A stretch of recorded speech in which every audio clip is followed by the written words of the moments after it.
What's up, fam? This is Luna here with another Godforge video, and today I wanted to do a whole bunch of summons because I think I'm trying to change up my strategy here just a little bit. Now, again, take all this with a grain of salt. Some of this stuff is still subject to change because of we're not in the actual game yet. They're still doing some tweaks and changes, getting ready for that early access release. But currently, I posted another video talking about a great combo with Heimdall and Excalibur, and with Sun Wukong's imprint here because of that basically immortality for 2 turns. So basically, if Heimdall were to take fatal damage, he can stay alive for at least 2 more turns. After that fact, hopefully getting a chance to get him healed up, etc. But again, I still think this is a great combo going into the game, and definitely a strong start for anyone who's looking to do something like this.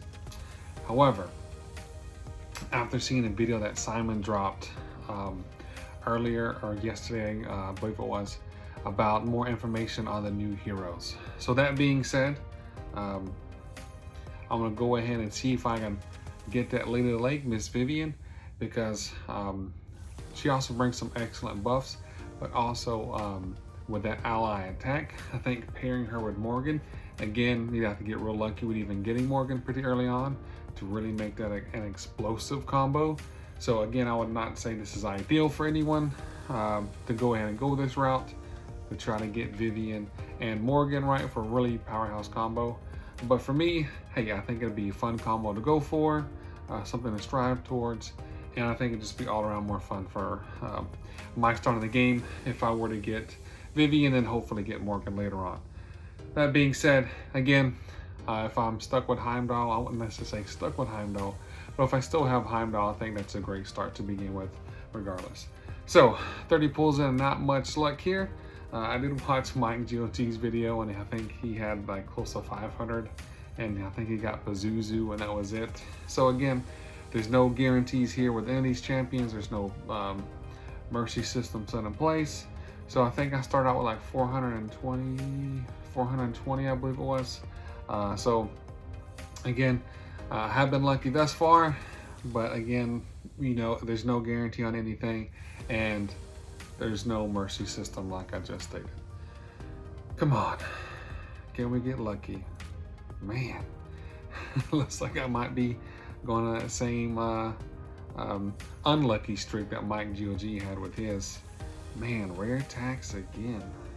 I tell you what, that is really, really neat, just seeing some of the artwork on some of these characters. Woo! Yes, Vivian. So I do a cut in here, and we'll kind of go over what we know from our kit from Simon's video, and again, also after that, I'll do a quick cut in showing what we have for Morgan as well. But I will definitely select this hero, choose new, and I still think Vivian with the Unyielding Trickster I think is a great, because again, you know, you want her to stay alive. And if we go to Excalibur, take a look, increased damage inflicted by allies by 2.5, it stacks up for each buff placed by this hero.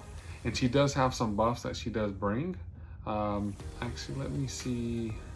I don't know if Raven Pyros has her kit listed yet. Let's see if he does. Nope, looks like he doesn't have it listed.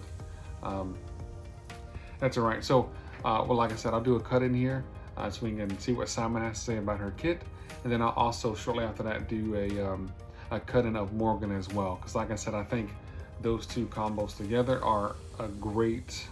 Lady of the Lake. Okay, the core. Place attack up and defense up on all allies for 2 turns, and increase duration of buffs by 1 turn.